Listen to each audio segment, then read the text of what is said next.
सिद्धि की शादी के बाद वो ससुराल चली जाती है। पीछे रह जाती है भाभी रानी। सिद्धि के ससुराल जाते ही भाभी कहती है, अरे वाह जी वाह, सारे कपड़े मेरे। हाय रे पैंट, अरे वाह वाह, मजा आ जाएगा। अरे ये सिद्धि की अलमारी के सामने खड़े होकर क्या बड़बड़ा रही है? जाकर देख मेहमानों को विदाई की मिठाई मिली कि नहीं। अब हाँ माँ जी, क्यों नहीं, लेकिन पहले कपड़े तो बदल लूं। अब रानी आ जाती है सिद्धि के उन कपड़ों में जो वो ससुराल जाने से पहले घर छोड़ जाती है। अरे रानी, कुछ दिन रुक जाती। अरे ये तो सिद्धि बिटिया को मैंने ही दिया था, बड़ा ही फबता था उस पर, तुझ पर तो कुछ खास नहीं लग रहा। अब वो ना मेरे सारे कपड़े गीले थे तो सोचा पहन लूं। वैसे भी सिद्धि को कौन सा भी पुराने आउटडेटेड कपड़ों को पहनना है। वैसे भी ये सूट तो मैंने तभी पहना था, वैसे खास है भी नहीं ये। हाँ ठीक है, लेकिन ना मेरी सिद्धि पर तो जमता था। सारे मेहमान चले जाते हैं और सिद्धि ससुराल से मायके पहली बार आती है। अपना घर, अपना कमरा, अपनी अलमारी। ये बोलकर जैसे ही सिद्धि अलमारी खोलती है तो सामने उसके कपड़ों की जगह कुछ और ही रखा होता है। माँ, ओ माँ, जरा कमरे में तो आना। सास और रानी वहाँ पहुँच जाते हैं। रानी ने पहनी होती है सिद्धि की जींस और टी शर्ट। अरे भाभी, ये क्या? ये तो मेरी बड़ी ही महंगी टी शर्ट है, इसे आपने घर में क्यों पहनी है? अरे बहुत मिलती है दीदी ये चौक की मार्केट में, 150 में। ओ भाभी प्लीज, ये एरोपोस्टल है, 2000 की एक टी शर्ट। ओहो, 2000 में तो दीदी 4 साड़ी आ जाए। अब क्या बोलूं? भाभी, ये मेरी अलमारी में छोटू के कपड़े, तो मेरे कपड़े कहाँ हैं?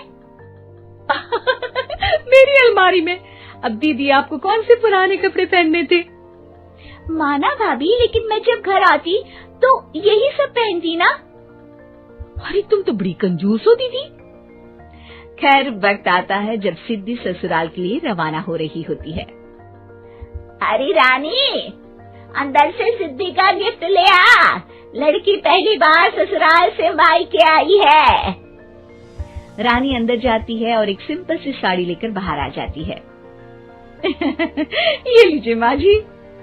सास बेटी को गिफ्ट देकर ससुराल भेजती है। अगले दिन रानी एक सुंदर सी साड़ी पहनकर सामने आती है।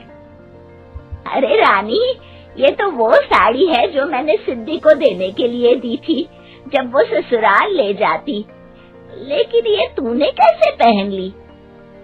अरे माँ जी, ये साड़ी तो मुझे बहुत पहले से ही पसंद थी, लेकिन चिंता ना करिए, मैंने सिद्धि के लिए भी अच्छी सी साड़ी दी है। हाँ। तभी सिद्धि का फोन आता है। क्या माँ, कुछ अच्छा तो दिया होता ससुराल ले जाने के लिए। अरे पहले दिखा दिया होता। यूँ चमकते हुए पैकेट में नौकरानी वाली साड़ी मत दिया करो माँ। अरे बेटे, वो तेरी भाभी ने ना गलती से उससे पैकेट बदल गया। हाँ, मैं कल ही तेरे भाई के हाथ से तेरा वाला पैकेट भेज दूंगी। अरे रहने दो माँ, आई एम श्योर भाभी ने अभी वही साड़ी पहनी होगी जो तुमने मेरे लिए रखी थी। तुम तो समझ नहीं पाई उनको। खैर छोड़ो, मैं ज्यादा बोलती अच्छी नहीं लगती, रहने दो, आपको उन्हीं के साथ रहना है, फिर बात करेंगे। सास को रानी पर गुस्सा आ जाता है। वो उसके कमरे में जाती है जहाँ वो शादी का एल्बम देख रही होती है। रानी, मार्केट जाकर एक ऐसी ही साड़ी लेकर आ, कल प्रतीक जाकर सिद्धि के घर दे आएगा। अरे क्यों माँ जी, कितनी साड़ी देनी है दीदी को? यहाँ कोई सेल लगी है क्या? अरे चुप कर, मेरे बेटी के हिस्से की साड़ी खुद पहन ली, अब ज्यादा ज्ञान बांट रही है। एक दिन सिद्धि का फोन आता है। माँ, मेरी सास ने आप सबको खाने पर बुलाया है। सारे लोग सिद्धि के ससुराल पहुँचते हैं। खाना खाकर वो लोग निकल रहे होते हैं कि सिद्धि की सास सभी को गिफ्ट देती है। अरे बहन जी, बेटी के घर का खाना खा लिया, यही बहुत है जो आप ऊपर से गिफ्ट भी दे रही है। अरे बहन जी, आप भी कहाँ इन बातों पर विश्वास कर रही है। सास सभी को गिफ्ट देती है, लेकिन रानी को जो साड़ी देती है वो अजीब सी हरे रंग की लाल रंग की बड़ी छाप वाली होती है। अरे छी, ये कौन पहनेगा? सासू माँ को तो जरी वाली इतनी सुंदर, और मेरे लिए ये नौकरानी वाली। अरे भाभी, दरअसल मैं जब भी घर आती थी आप वापसी में ऐसी ही साड़ी देती थी ना, तो माँ ने सोचा कि आपको आपकी पसंद की ही साड़ी क्यों ना दी जाए। बेचारी रानी, बोलती भी तो क्या। सिद्धि और सास रानी का चेहरा देखकर हंसने लगती है, तो रानी समझ जाती है कि अपने ही बिछाए जाल में वो फंस चुकी है।